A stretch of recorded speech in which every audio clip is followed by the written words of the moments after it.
akramakum indallahi atqakum. So, humihingi ako ng pumanhin na hindi ko mabanggit yung mga pangalan isa-isa, sir, kasi wala akong copy dito. Pero simula ko na lang dito kay ma'am at saka kay sir. Lahat kayo dito ay pinapasalamatan natin sa mga ganitong programa na hindi lang tighten ng our bonding. Ibig sabihin, hindi lang nakapagpapalakas ng ating ugnayan at ang ating pagtutulungan bilang mga mananampalatayang Muslim, bagkus ay lalo pang napapalapit tayo at nahihila tayo palapit doon sa mga gawain na ikinalulugod sa atin ni Allah subhanahu wa ta'ala. Maguindanao tanong atau ka Tagalog tanong?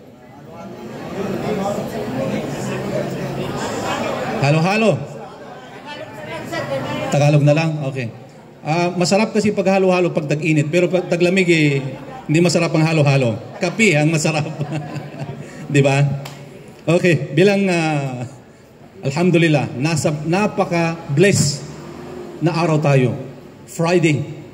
And also today ay gaganapin ang moon sighting natin for the starting and beginning of the holy month of Ramadan for the year 2025 li'am 1446 lilhijriya.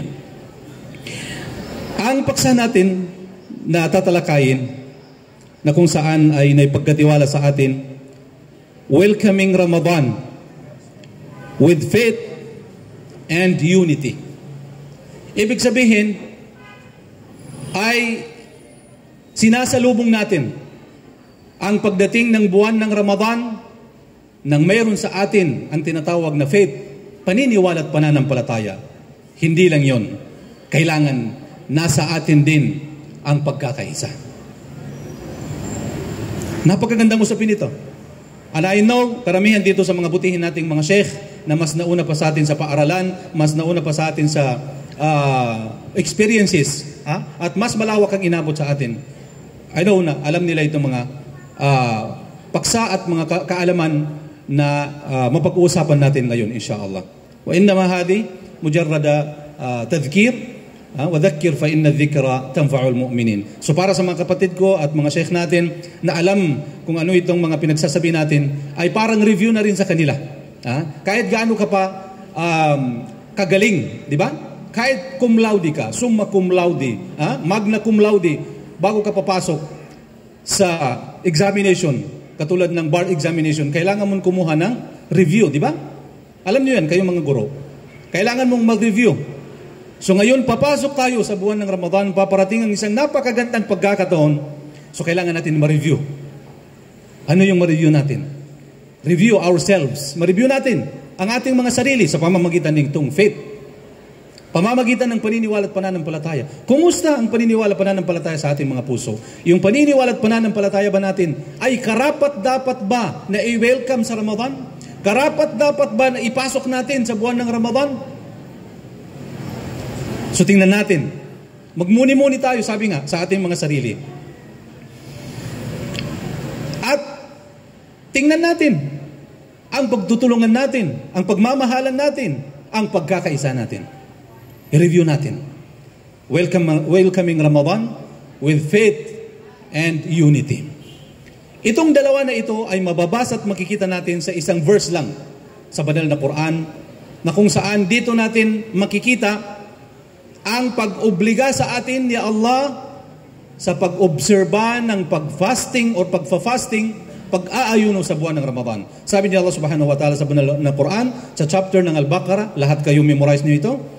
Ya ayyuhalladhina amanu kutiba alaykumus siyamu kama kutiba alal ladhina min qablikum la'allakum tattaqun. Ito, malimit natin naririnig ito. Ano yung pinakamalapit na pagpapakahulugan? O kayong mga maniniwala at mananampalataya. So tinawag ni Allah yung mga maniniwala at mananampalataya. Kutiba alaykum, inobliga sa inyo ang pagpa-fasting or pag-aayuno, pagtitimpi sa buwan ng Ramadan. Kama kutiba ala alladhina min qablikum, katulad ng pag-obliga sa mga naunang mga tao sa inyo, mga naunang nasyon sa inyo, sinaunang mga tao, la'allakum tattaqun, upang sa ganun ay makakuha kayo at magiging mga payos at magiging mga tao kayo na may takot sa kay Allah subhanahu wa ta'ala. Balikan natin itong verse na ito. So hindi natin babasahin ng ganun lang kabilis. Balikan natin. Bitama'unin wa tafahusin wa nadratin daqiqa. Ibig sabihin, tingnan natin ng mapanuring pagtingin, hindi mapanira. Mapanuri, ha? Delikado itong mapanirang pagtingin. Lahat tayo may pagkakasala at pagkakamali. So kung bawat isa sa atin ay titingnan ang bawat isa kung ano yung kamalian, definitely hindi tayo magkakaisa. Dahil lahat tayo ay may pagkakamali at pagkakasala, di ba? So ang turo ng Islam, ang hanapin mo at tingnan mo sa kapwa mo tao, yung kabutihan niya. Okay. Ya ayyuhalladhina amanu. Tinawag ni Allah subhanahu wa ta'ala tayong mga maniniwala at mananampalataya. Hindi niyo ba naobserbahan dito sa pagtawag ni Allah subhanahu wa ta'ala, tinawag niya as a whole in a form of plural, not singular. Amanu. Ayyuhalladhina amanu. Bisighatil jam', nadana jami'an. وَنَادَى الْمُؤْمِنُونَ جَمِيعًا وَلَيْسَ فُرَادًا وَلَا أَحَدًا. Ibig sabihin, tinawag tayo ni Allah subhanahu wa ta'ala ng plural. O kayong mga maniniwala at mananampalataya. So hindi niya tinawag, o kayong mga ulama, o kayong mga ustads, o kayong mga teacher, o kayong mga officials, mga leaders. No. Tinawag ni Allah subhanahu wa ta'ala ng the whole, lahat. Sa iisa lang. Ano yung kahulugan nun? Ano yung makikita natin dun? Ano yung, kumbaga, malalaman natin dun? Unity. First, before nung unity, amanu, iman. Ano yun na yung faith? So, kailangan nandun yung faith kasama ang pagkakaisa. Kasama ang unity. Bigyan ko kayo ng konting, kumbaga, kadahilanan na hindi galing sa bulsa ko, of course, galing sa Quran din. Bakit hindi pwedeng paghiwalayin ang paniniwala at pagkakaisa? Dito sa verse na ito, makikita natin amano. Tinawag ni Allah subhanahu wa ta'ala sa isang word lang na napasok o di kaya napaloob doon at kalakip itong dalawa. Faith and unity. Ya ayyuhalladhina amanu. Tinawag yung mga believers in a form of plural. Bakit? Sabi ni Allah subhanahu wa ta'ala, wa inna hadhihi ummatukum ummatan wahida. Wa ana rabbukum fa'budun. Sabi ng mga scholars ng Islam, dito sa verse na ito, inuna ni Allah subhanahu wa ta'ala ang pagkakaisa kaysa paniniwala. Wa inna hadhihi, katunayan sabi ni Allah, kahulugan, hindi ito yung kahulugan ng sinabi niya doon sa verse. Wa inna hadhihi, katunayan itong inyong umma al-Islamiyya, umma Muhammadiyya, ummatukum wahida. The unite ummah. Hindi magkakawatak-watak. Nagkakaisa. Wa ana rabbukum fa'budun. Doon sa isang verse, wa ana rabbukum fattaqun. At ako, sabi ni Allah subhanahu wa ta'ala, ang inyong Diyos na inyong sampalatayain. So lahat dito sa mga verse na ito, kung napapansin nyo, lahat in form of plural. Bakit? Sabi ng mga scholar. Ganon ka-importante sa essence ng paniniwala at pananampalataya ang pagkakaisa. Ang unity. Pagtutulungan, pagmamahalan. Bagkus, isa sa mga nakakasira sa paniniwala at pananampalataya ng isang mananampalataya, pag nawala doon sa kanila ang essence ng tinatawag na pagkakaisa o di kaya ay unity. Welcoming Ramadan with faith and unity. Ramadan, kung titingnan natin ang spiritual essence nitong Ramadan na paparating, we don't know kung bukas na ba magsisimula or after tomorrow, pero malalaman natin yan inshallah mamayang gabi sa anunsyo ng butihin nating mufti ng Bangsamoro Darul Ifta, inshallah. Panalangin natin kay Allah subhanahu wa ta'ala na abutin natin at ipapaabot sa atin ang buwan ng Ramadan, inshallah. Amin. Spiritual essence. of Ramadan. Kung ang takwa sa Ramadan ay siya ang ruh, ito ang spirit, ito ang kaluluwa at puso ng Ramadan, itong takwa, ang pagkakaisa naman daw ang heartbeat ng Ramadan. Uulitin natin. Ito hindi galing sa akin, ha? Kung ang faith, paniniwala at takwa, takot sa Allah subhanahu wa ta'ala, ay spirit, ruh, wa qalb at puso, heart ng Ramadan, ang heartbeat naman niya ay yung unity, pagkakaisa. So pag inalis mo sa puso ang heartbeat, anong mayayari? Kabbir alayhi arba'an. Jamayan nandun sa salatul janaza. Ibig sabihin, namatay, di ba? Walang buhay. So walang kabuhay-buhay ang Ramadan. Kahit pa nandun si faith, nandun si takwa, kung walang pagkakaisa, walang kabuhay-buhay. And makikita natin yan. Mararamdaman natin yan sa ating araw-araw na pamumuhay, di ba? Kung ikaw lang mag-fasting na mag-isa, wala kang kasama sa pag-suhur, wala kang kasama sa pag-iftar, wala kang kasama sa pagtatarawi, wala kang kasama sa pag-qiyamul layl, walang lasa, di ba?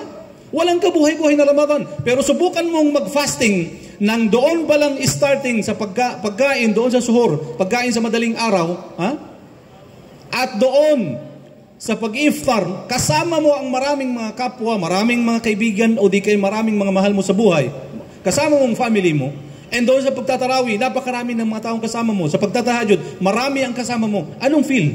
Ano yung mararamdaman? Napakasarap, di ba?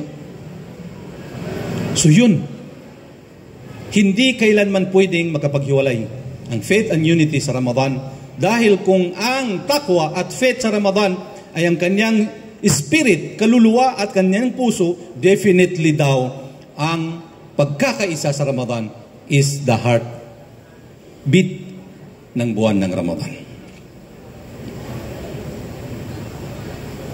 Ang Ramadan is a month of divine connection. Yes, divine connection, ibig sabihin, kailangan malakas ang connection natin sa kay Allah. Pero ang tanong ko dito, yun lang ba ang pinapalakas natin, ang connection natin sa kay Allah subhanahu wa ta'ala, or kasali doon, kasama doon, ang pagpapalakas sa connection natin sa kapwa natin tao? Kasama doon, definitely kasama doon, di ba? Among lo, di ka na yabong mabagal, so relation ta, ilaka ta sa kano Allah subhanahu wa ta'ala, inunta na malubay so relation ta sa kano, iji ka manu siya, labi doon sa pagubay tao pang. So hindi pwede yun. Bagkos, isa sa pagpapatunay na pwede nating gawing evaluation sa ating mga iman, sa ating pakikitungo, sa ating pag-uugali, evaluation sa ating pakikitungo, yes, lalong-lalo na sa dealing natin sa tinatawag na unity o di kayo pagkakaisa, tingnan natin ang ating mga sarili doon. Evaluate natin, lalong-lalo na sa buwan ng Ramadan.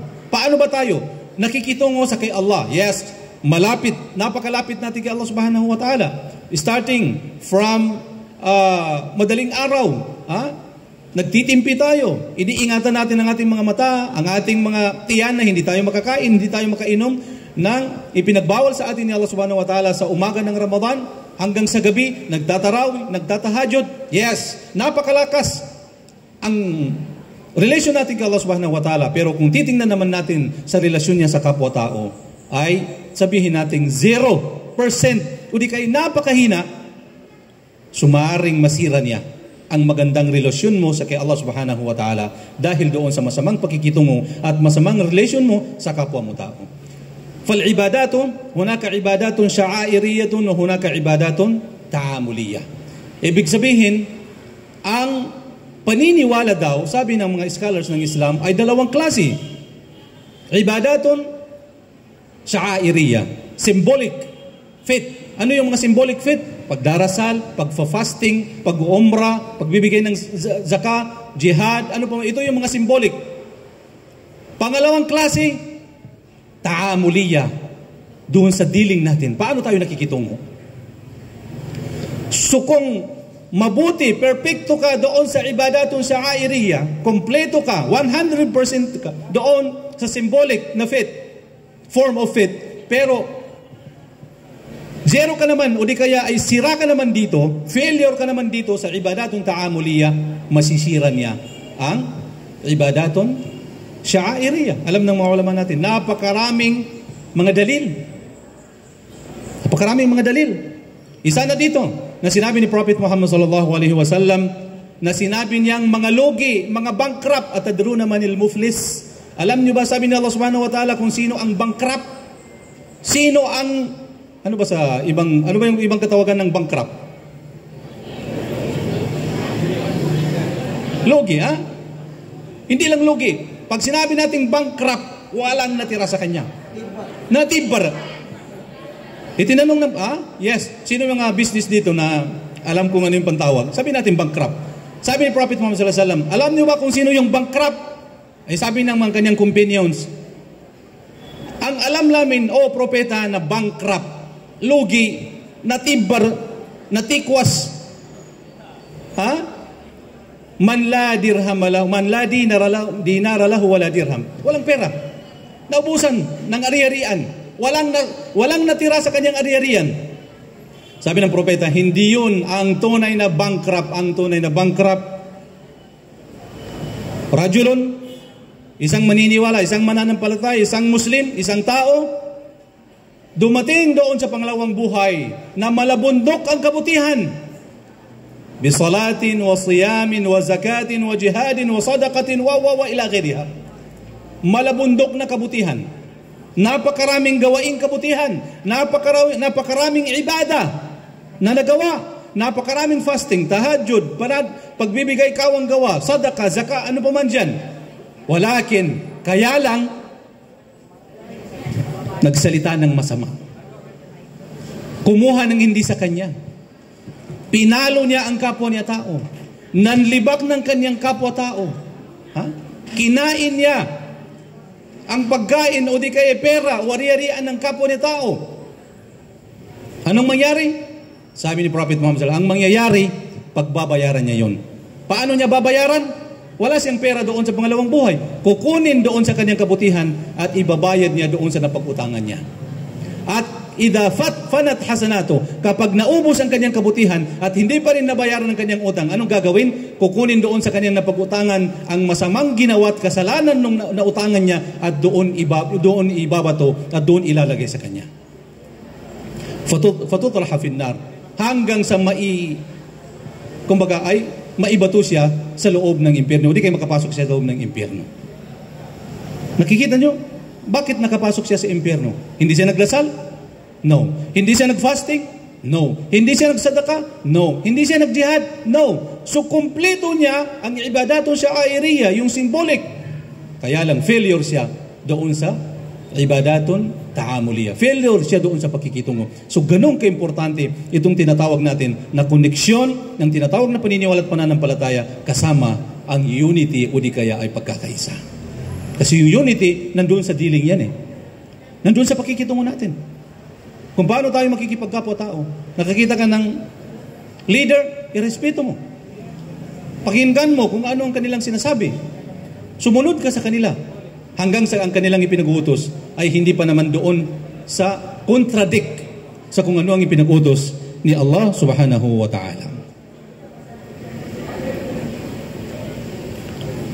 Titingnan natin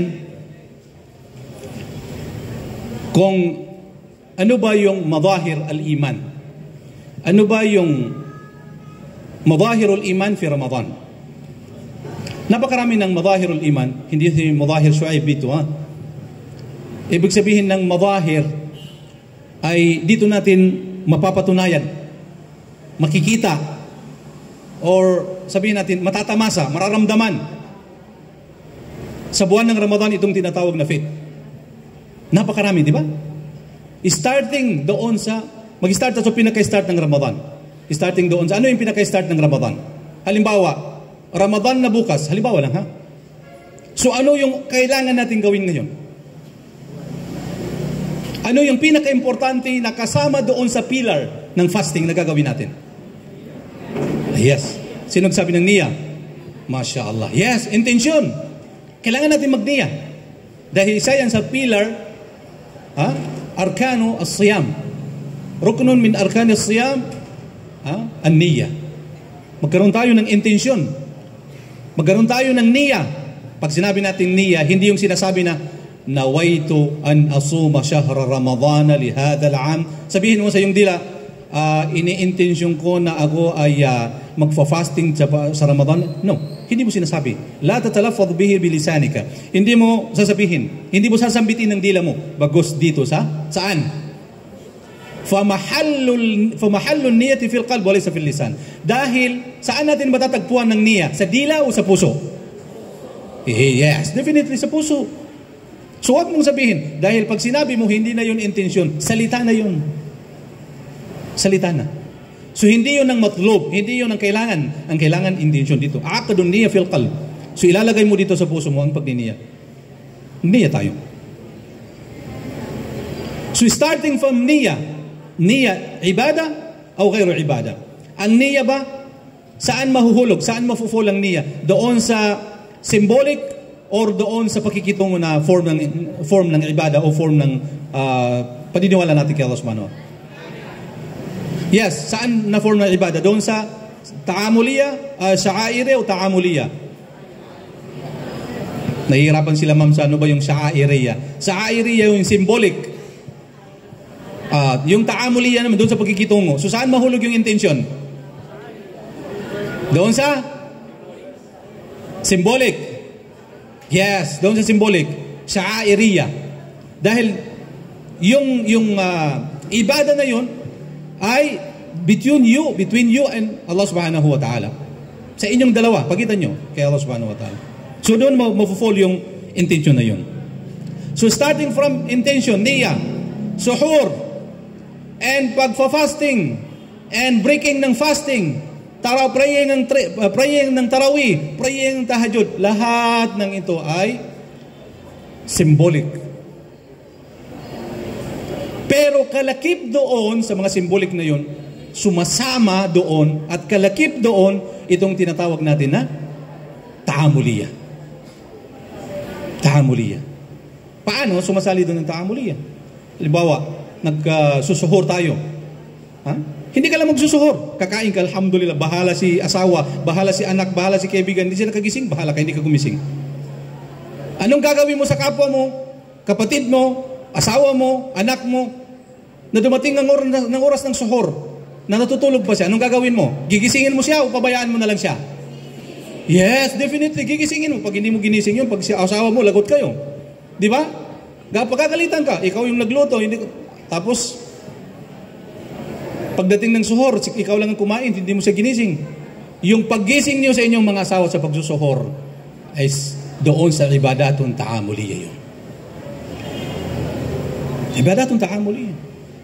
Definitely, yung kayong mga mothers and wives, ang inyong pagsiservisyo sa inyong mga pamilya, sa inyong asawa, sa inyong mga anak, sa inyong mga pamilya, also a form ng ibadatun ta'amuliya. Form of ibadatun ta'amuliya. So napakarami. Ngayon, pumunta tayo sa madahiru al-wihda fi Ramadan. Ibig sabihin ay paano naman natin makikita ang tinatawag na pagkakaisa sa buwan ng Ramadan? Napakarami, di ba? Isa na dito. Starting pa rin tayo doon sa suhur. Yung salo-salo nating pagkain ng suhur is a form of unity. Natitrain tayo, natitrain ang ating mga sarili, nasasanay natin ang ating mga sarili na hindi mapag-isa. Hindi yung iisipin mo lang ang tiyan mo. Iisipin mo lang ang sarili mo. Pag nakakain ka na, nakainom ka na, bahala sila siyan. Ang importante na busog ako. Hindi yun ang dapat na dealing natin. Makakain ka, mabusog ka, dapat ganun din ang kasama mo, kapwa mo, kaibigan mo, asawa mo, anak mo, family mo, o kapitbahay mo. It's a form of unity. Sa pagfa-fasting natin, Hindi na ba naobserbahan na sa buwan ng Ramadan, halos lahat hindi halos lahat, bagkus lahat ng mga Muslim, Muslima, Islamiyya sa buong mundo, lahat, wala ni isa sa kanila na magsasabing hindi pwedeng mag-fasting sa buwan ng Ramadan o di kaya ay pwedeng hindi mag-fasting sa buwan ng Ramadan. Wala ni isa. Maliban lang doon sa mga taong may karamdaman, may kapansanan, o di kaya ay isa doon sa grupo ng mga tao na binigyan ng pagkakataon na hindi makapag-fasting sa buwan ng Ramadan dahil sa mga kadahilanan na pinapayagan sa kanila ng Islamic faith o di kaya pinapayagan sa kanila ng Islam.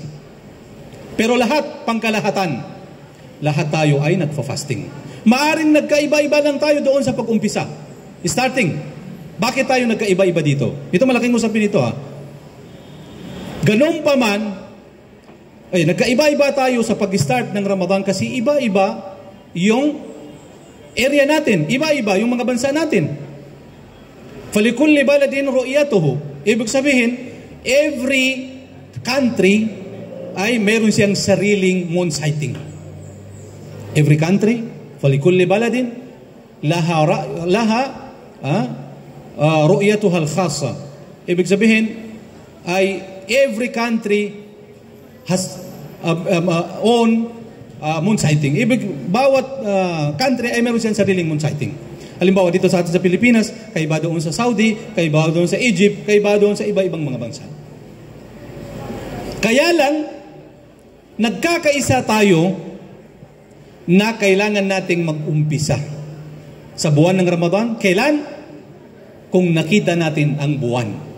Doon sa 29 ng Sha'ban. At kung hindi naman nakita, kailan tayo magfa-fasting? Magfa-fasting tayo doon sa 1 ng Ramadan dahil kukumplituhin natin ang 30 days ng Sha'ban. Ito yung order sa atin at guideline sa atin na binigay ni Prophet Muhammad sallallahu alaihi wasallam. Sabi niya, sumu li ru'yatihi wa aftiru li ru'yatihi fa in ghumma alaykum fa atimmu Sha'bana أو فأتموا عدة الشعبان 30 يوما في رواية فأكملوا عدة الشعبان أو عدة شعبان 30 يوما. Sabi ni Prophet Muhammad sallallahu alaihi wasallam, sumu li ru'yatihi. Mag-umpisa kayong mag-fasting sa buwan ng Ramadan kapag nakita niyo ang buwan. Kailan ito titingnan? Ngayong araw. Kapag nakita natin ngayong araw, so mag-start ng fasting. Kailan? Tomorrow, inshallah. Kung makita natin. So hindi pala natin alam, i-announce pa ng Darul Iftar natin sa atin mamaya inshallah, alas 8 or mamayang after Isha inshallah. Wa aftiru li ra'yatihi, at mag-break kayo ng inyong fasting doon sa Eid. Hindi doon sa everyday na iftar Kasi may mga tao na sabi niya, aftiru li ra'yatihi.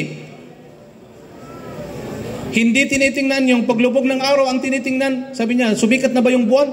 Hindi ba yan sisikat dahil doon pa yan sisikat sa pagdating ng bagong taon. Bagong buwan. Di ba? So, ang turo doon ay yung the whole month, hindi yung everyday. Dahil doon sa everyday, ang guideline na ibinigay sa atin, وَكُلُوا وَاشْرَبُوا حَتَّى يَتَبَيَّنَ لَكُمُ الْخَيْطُ الْأَبْيَضُ مِنَ الْخَيْطِ الْأَسْوَدِ مِنَ الْفَجْرِ ثُمَّ أَتِمُّوا الصِّيَامَ إِلَى اللَّيْلِ. Okay, fil ayah al-karima.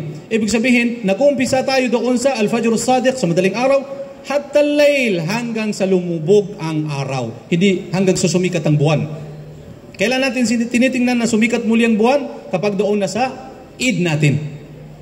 Kapag nangyari, sabi ng Prophet Muhammad sallallahu alaihi wasallam, fa in ghumma alaykum, kapag nangyari at nagkataon na ganito, umaambon, umuulan, may bagyo, hindi nakita ang buwan, anong gagawin natin? Akmilu wa atimmu, kumpletuhin natin ang 30 days ng Sha'ban. Ito ang guideline sa atin ni Prophet Muhammad sallallahu alaihi wasallam. Dito sa guideline na to, kung titingnan din ninyo, in form of plural, not in singular. Faith and unity. In form of singular or in form of faith, in form of plural. In form of plural. Fa in ghumma alaykum. So parang kinakaw si Prophet Muhammad sallallahu alaihi wasallam ay yung lahat, pangkalahatan, plural. Hindi niya sinasabi, fa in ghumma alayka, kung hindi mo nakita ikaw na Muslim. No, hindi yun ang ginawa ng Prophet. Bagus ang ginawa, kung hindi niyo nakita. Plural. Bakit? Kailangan nandun ang pagkakaisa, nandun ang pagsasamahan, nandun ang pagtutulungan, nandun ang pagkakaisa. فَإِنْ غُمَّ عَلَيْكُمْ. Kaibahan doon sa isang hadith, sa taqwa, anong sabi ni Prophet Muhammad sallallahu alaihi wasallam? Every Friday ito, naririnig natin. Anong sabi niya? Ito mga ulama natin. Ittaqillaha haythuma kun, di ba? Wa atbi'i sayyi'ata al-hasanata tamhuha wa khaliqin nasa bi khuluqin hasan. So ang mukhatab, ibig sabihin ang kinakausap ng Prophet Muhammad sallallahu alaihi wasallam, every one of us, every single one of us, kinakausap niya, ikaw. Takwa. Pero pagdating doon sa mas'ala, ar-ru'ya, doon sa pagfa-fasting, at doon sa pagtingin sa buwan bago tayo mag-umpisa o di kay doon bago tayo mag-Eid, khatab ang Nabi sallallahu alaihi wasallam ummatahu jama'atan. Ibig sabihin kinausap ni Prophet Muhammad sallallahu alaihi wasallam ang kanyang mga tagasunod in plural form. Bakit? Ito sabi ng mga scholars ng Islam, ang pagpapatunay, isa sa mga pagpapatunay at makikita natin ganun ka-importante itong tinatawag na paniniwala, pananampalataya at takot sa kay Allah subhanahu wa ta'ala, kalakip at kasama doon ang pagkakaisa, pagmamahalan natin. Okay. Let us forward. Doon sa pagtatarawi natin. Alam mo tarawi? Congregational prayer sa tarawi. Niya ba tarawi niya? Ganggulay niya sa kina Ramadan atau siya ganggula sa Ramadan? Ha? No pa makarameli tanong pa tarawi sa kina Ramadan ipakita no. Naisita ka sa panan. Maya, pangagi kaya ka man nagkakamasok po jubla ka, kapya ka na Ramadan na pagtarawi ka. Malo ka sa kasapan to. Di mo nang kuha na, di mo nang pamarasan. Di mo bakin to. Kada ito sa Islam na pamarasan ka. Pagalitan mo, sabihin mo, ikaw na ignorante, ikaw na lahat ng mga masasamang salita maubos mo sa kanya. Hindi ganun ang turo sa atin ng Prophet Muhammad sallallahu alaihi wasallam. May isang araw na habang nakaupo ang Propeta Muhammad sallallahu alaihi wasallam sa kanyang masjid, doon sa Masjidun Nabawi, dumating ang isang Arabi. Dumating ang isang hindi taga Madina, hindi taga city, kumbaga dito sa atin taga baryo. Pagpasok niya doon sa masjid ng Prophet Muhammad sallallahu alaihi wasallam, anong ginawa niya? Bago siya pupunta doon, bago tumuloy siya kay Prophet Muhammad sallallahu alaihi wasallam, pumunta doon sa isang corner ng masjid at umihi siya. Kapag ganun ang makita natin, isang lalaking galing baryo, pagpasok dito sa masjid, uihi sa likod ng masjid, anong gagawin natin? Siguro hindi mo bilang ang bukol paglabas ng masjid. Di ba? Definitely kasi, ganun ka-sacred yung masjid sa atin. Ganun pa man, wala yajrimannakum shana'anu qaumin ala alla ta'dilu. I'dilu huwa aqrabu littaqwa. Gaano ka man kasuklam-suklam o di gaano ka kasuklam at nagagalit sa kapwa mo tao, hindi ka pwedeng mag-commit ng injustice. Ito ang turo ni Allah subhanahu wa ta'ala. So anong ginawa ng mga sahaba? Pinuntahan nila at pinagalitan. Zajaru, walang hiya ka, bakit dito ka pa umihi? Sa napakalawak na disyerto, wala kang nakitang ganapan dito pag-ihi, maliban dito sa loob ng masjid, hanggang sa naputol-putol yung pag-ihi niya. Kasi pag yung ihing-ihi, tapos pagbabawalan mo yan, tatakbo yan, tapos hindi man mapuputol yan, di ba? I'm sorry lang sa mga sisters natin. So, sa halip na isang corner lang yung matapunan ng dumi, ay nagkalat pa. Panahahong ng Nabi sallallahu alaihi wasallam, sabi ng propeta, pabayaan nyo. Hanggang matapos. Bayaan nyo. Hatta yafrag, nang matapos umihi, sabi niya, halika dito. Nung umupo, sabi niya, inna hada al-makan wa inna hada al-bayt, itong bahay na ito ay hindi para dyan sa ginawa mo, para lang sa pagdarasal at pagtawag sa kay Allah subhanahu wa ta'ala. Ito yung manhaj, ito yung system ng Islam. Hindi ibig sabihin na tama ka na, ang gagamitin mong pang-spread ng tama ay bakal. Hindi pwede sa Islam yun. Kailangan sa malumanay at sa magandang pamamaraan. Ud'u ila sabili rabbika bil hikmati wal maw'izati al hasanati wajadilhum billati hiya ahsan. 3 na guideline sa pag-spread ng message ng Islam. Na kung magagawa natin ito, hindi lang natin na-i-spread ang faith, itong paniniwala, bagkus mapalakas pa natin ang pagkakaisa natin. Hindi ba kayo kumbaga, hindi ba kayo, you're not puzzling, kumbaga, hindi ba kayo nakapagtatanong, bakit napakarami ngayon nang nagdi-deliver ng mensahe ng Islam, pero nandito pa rin ang pagkakawatak-watak? Definitely, unang kadahilanan yan, dahil yan na yung sunnatullah. Ha? Yan na yung, kumbaga, ang sinabi ni Allah subhanahu wa ta'ala na mangyayari sa mga kapanahunan after ng mga prophets. Ha? Wala yazaluna mukhtalifina illa man rahima rabbuka. At hindi na, sabi ni Allah subhanahu wa ta'ala, mawawala sa kanila, mga tao, ang pagkakawatak-watak o di kay hindi pagkakaisa. Pero may exempted, maliban lang sa mga taong kinagigiliwan ni Allah subhanahu wa ta'ala. So definitely, kung nandun ka sa pagkakaisa, napasok ka doon sa sinabi ni Allah subhanahu wa ta'ala na exempted ng mga tao na kinagigiliwan ni Allah subhanahu wa ta'ala. Pero kung lumawas ka doon sa guideline, nakalabas ka doon sa mga taong kinagigiliwan at minamahal ni Allah subhanahu wa ta'ala. Balik natin doon.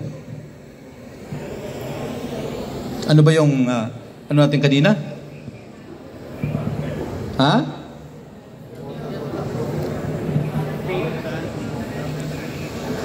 Ngibit yata ng kaginan to? Ha? At taon. Okay. Manabangan na magkutami ka. Tingko po Tagalog, tarpajaban na siya. At nanto, di mong kasabutan. Diya pagkagilig siya, nanto Tagalog ka, kaya ginawa tayo, di kasabutan mo pa mo. Kawai. Allahu Akbar. Okay. Yun yung sabi natin kanina. Hindi kailanman pwedeng magkahiwalay itong faith at unity. Lalong-lalo na dito sa buwan ng Ramadan. Lalo-lalo na sa buwan ng Ramadan. Katulad doon sa, sabi natin kanina, yung tarawih. Sabi natin kanina, pag may nakitang taong gumawa o nagtatarawih sa hindi Ramadan, sabihin lang natin sa kanya na hindi yan ang katuruan ng Islam. Hindi yung pagagalitan natin. Katulad nung ginawa ng Prophet Muhammad sallallahu alaihi wasallam doon sa Arabiyo na yun na umihi doon sa loob ng masjid. Ha? Yun. Ibalik natin doon sa sabi natin kanina na isa sa mga dahilan na bakit hindi na tumatagos ang mensahe ng Islam sa mga tao na ang maidudulot ay pagmamahalan at pagkakaisa, maaring doon sa dealing natin, sa pagkikitungo natin at doon sa pamamaraan natin sa pagpasa sa kanila o pag-deal sa kanila o pag-spread sa kanila sa kautusan ng Islam. May tatlong guideline dito na sinabi ni Allah subhanahu wa ta'ala. Sabi niya, sa pagdada'wa, pag-spread ng mensahe ng Islam. Sabi niya, ud'u ila sabili rabbika. At manghihikayat ka for the cause of Allah. So hindi ka nanghihikayat for the cause of money. Hindi ka nanghihikayat for the cause of famous. Hindi ka nanghihikayat for the famous o ano pa man siya, dunya. For the cause of Allah, fi sabilillah. Sa anong pamamaraan ya Allah? Bil hikmah, with wisdom. Napakagandang pamamaraan. Napakalumanay na pamamaraan. Bigyan ko kayo ng halimbawa. Itong tubig na ito, pag ibinigay ko isa sa inyo, iinumin nyo o hindi? Tanong, iinumin o hindi? Yes. May hindi iinom? Hindi natin pabibigyan ng tubig mamaya kung hindi iinom. Lahat tayo iinumin ito. Bakit? Malinis ang tubig at malinis ang pinaglalagyan. Pero kung marumi ang isa doon sa dalawa, hindi natin iinumin. Kahit isa lang marumi dito sa dalawa. Ano yung dalawa?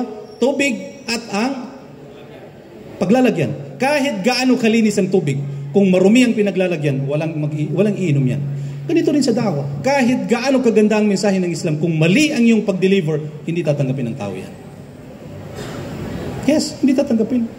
Pumunta ka doon sa bahay, bumisita ka sa kapwa mo, pagkatapos niyang inuman yung baso niya, nilagyan ng kape, tapos ibinigay sa iyo. Anong gagawin mo? Walang hiya ka? Painumin mo ako sa... Di ba? Astaghfirullah. Walang gagawa sa atin nun. Maliban lang sa taong wala na talagang, kumbaga, sifar fil akhlaq. Walang totally na walang morality. Di ba? Dahil kung mayroon lang siya konting morality, alam niyang hindi pwede yun. So isa sa morality, bil hikmati fid da'wa, ang pagpapalaganap natin ng Islam in the best form, in the best way. Wisdom, with wisdom. Isa yun, bil hikmah. Pangalawa, wal mau'izatil hasana, napakalumanay na pagsasalita. Hindi yung parang ikaw ha, Ikaw na hindi ka nagsasala, ikaw isa ka sa mga tao sa impyerno. Ay kung boxer yun, o bodybuilder yun, binigyan ka ng kahit isang low blow lang, yari ka. Di ba? Ang mau'idatil hasana. Dahil kapag nakakita ka ng gumawa ng tao na hindi ka aya-aya, hindi yung kinagagalitan mo yung personality niya, pero yung kinagagalitan mo ay yung masamang ginagawa niya. Yung masamang karakter, hindi yung personality niya. Gusto mong iaahon yung personality na doon sa masamang gawa na kanyang ginagawa. Di ba? So napakarami ng madahiru al-wihdati fil Ramadan. Meron pang isang importante dito. Kung ang Ramadan ay merong pilar, ano yung pilar ng Ramadan na banggit natin kanina? Ruknu Ramadan, an-niyatu wal imsak, masya-Allah. Ang intensyon at abstain, imsak ay yung hindi natin pagkain, hindi pag-inom at hindi natin paggawa sa mga gawain na nakaka-invalidate o di kayo nakakasira sa ating fasting. So ito yung dalawang rukn, dalawang haligi, dalawang pillars ng Ramadan. Sa Ramadan, sabi ng mga ulama, mayroong pillar ang unity. Hindi caterpillar, ha? May pillar, may rukn. Fi Ramadan, hunaka ruknun lilwihdati walwi'am wattahabub. Mayroon daw pilar, haligi, ang pagkakaisa. Ano yung haligi ng pagkakaisa sa Ramadan? Maaring hindi lang sa Ramadan, kahit sa ibang Ramadan. Ano yung haligi ng pagkakaisa? Pagmamahalan. Mahaba. Sino pa? Masya Allah. Haligi ng pagkakaisa sa Ramadan. Mahaba. Isa na yun. Isa pa yun. Pero mayroon pang pinaka-importante. Mamahalin mo ako. Mamahalin kita. Yes. Pero sometimes not enough. Kahit sa mag-asawa. Di ba? Between husband and wife, nandun sa kanilang napakalaking respeto, napakalaking pagmamahalan, napakalaking pagtutulungan, pero hindi makumpleto ang pagkakaisa. Bakit? Walang pera. Di ba? So, ang pillar daw ng pagkakaisa, isa sa pillar ng pagkakaisa sa Ramadan, as-sadaqah. Ano? Sadaqah. Al-fulus turih an-nufus. Di ba? May kasabihan sa Arabic na kung gusto mong kumbaga ay maging laging fresh, laging okay ang puso ng kapwa mo, pera. Ha? Di ba? Turih an-nufus. Pag nakakita ka ng alhamdulillah, mayroon akong pambili ng pang-iftar, mayroon akong pambili ng pang-suhur. Pero pag walang pera, dumating si husband na walang dala-dala, sasabihin ng asawa, sabi ni wife, mother, sabi niya, ano yung pambili natin ng iftar? Sabi niya, wala. Walang gana, di ba? Sumaring masira ang pagtutulungan at pagmamahalan, lalo na yung pagkakaisa doon sa loob ng bahay pag walang pera. Pero hindi ito yung pinaka-goal natin. It is a matter, mujarrad al-wasila. Ito ay pamamaraan, not a goal. So sabi dito, a charity or the charity, a pillar of unity. Katulad ng zakah. Kaya mayroong zakah, nagbibigay tayo ng zakah sa Ramadan. Ano yung zakah na ibibigay natin sa Ramadan? Zakatul fitr, wala sa zakatul mal. Pero pwede rin magbigay ng zakatul mal. Pero ang pinaka particular or specific na zakah sa Ramadan na ibinibigay natin yung zakatul fitr. Kinukuha sa lahat yan at ibinibigay doon sa mga nangangailangang mga tao.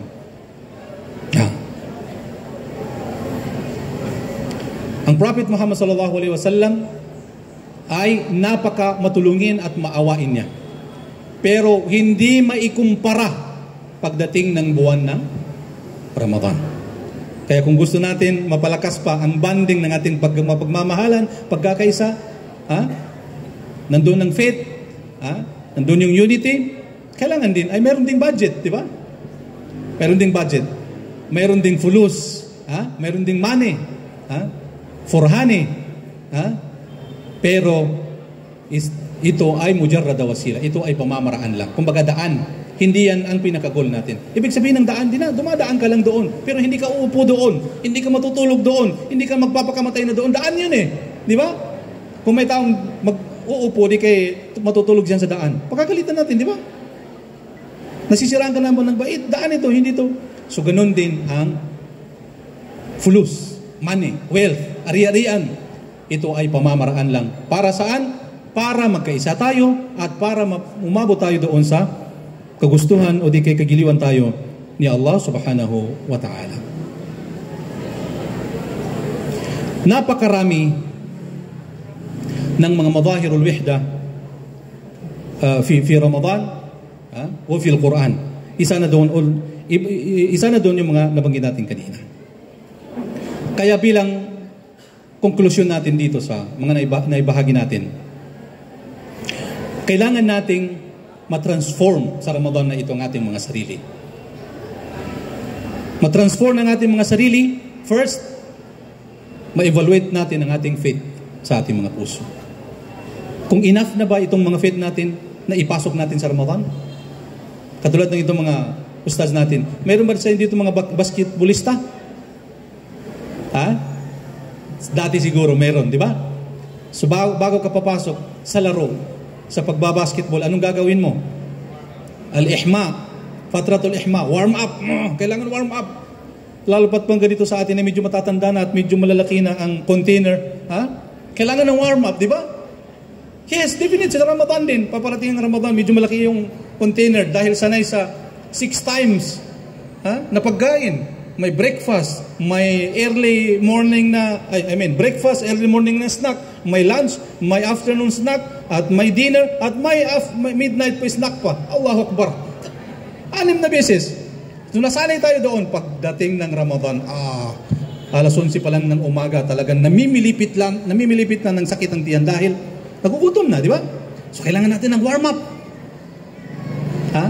So ganun din ng faith. Kailangan natin ng warm up. So kailangan evaluate natin ang ating mga puso. Pangalawa, strengthen our unity. Mas palakasin pa natin ang tight ng ating bonding, ng ating pagsasama-sama, ang pagtutulungan. Mas palakasin pa natin. Sabi ni Prophet Muhammad sallallahu alaihi wasallam, ito kalibitan naririnig nyo. Idha dakhala Ramadan, futtihat mata? Abwabul Jannah. Kapag pumasok daw ang buwan ng Ramadan, at kapag paparating daw ang buwan ng Ramadan, sabi ni Prophet Muhammad sallallahu alaihi wasallam, binubuksan ang lahat ng pintuan ng paraiso. Ang tanong ko dito, alam niyo itong hadith na ito, pero meron akong tanong dito. Ang tanong ko dito, gusto mo bang pumasok doon sa loob ng paraiso ng mag-isa lang o gusto mong papasok ng paraiso kasama mo ang mamahal mo sa buhay? Kasama, Yes. Ang Muslim ay not selfish. Hindi iniisip lang ang sarili natin.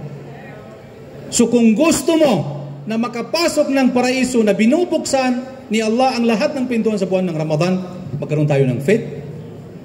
At kung gusto nating makasama at makapasok ang mga kapwa at mahal natin sa buhay, kailangan magmamahalan at magkaisa tayo dito sa buwan ng Ramadan. Shukran. Wassalamu alaikum warahmatullahi wabarakatuh.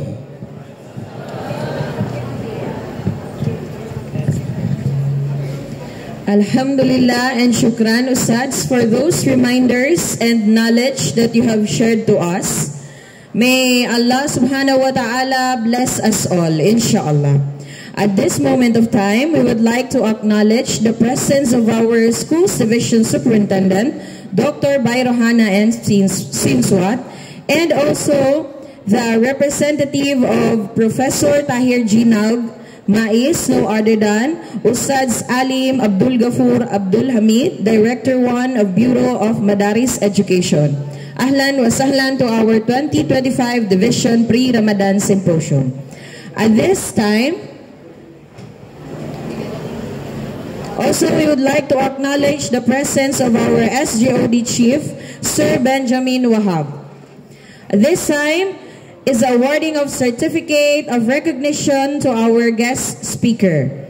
Allow me to read the citation of the certificate. Republic of the Philippines, Bangsamoro Autonomous Region in Muslim Mindanao, Ministry of Basic, Higher and Technical Education, Schools Division of Cotabato City awards this Certificate of Recognition Abdul Kahar A. Musa in grateful recognition of his invaluable contribution as a resource speaker during the 2025 Division Pre-Ramadan Symposium with the theme Welcoming Ramadan with Faith and Unity, held on February 28, 2025 at the Schools Division Covered Court, Cotabato City. Presented this 28th day of February 2025 at the Schools Division Covered Court, Cotabato City, BARM, Philippines. Signed by Dr. Bayrohana M. Sinswat, Schools Division Superintendent.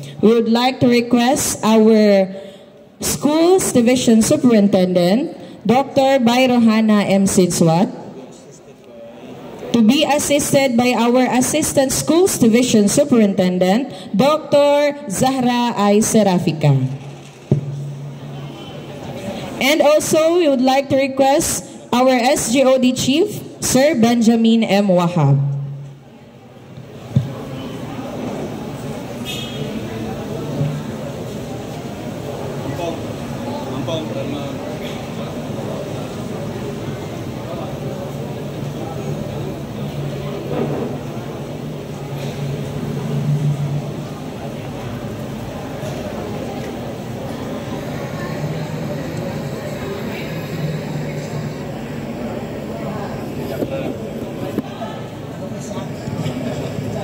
Thank you so much.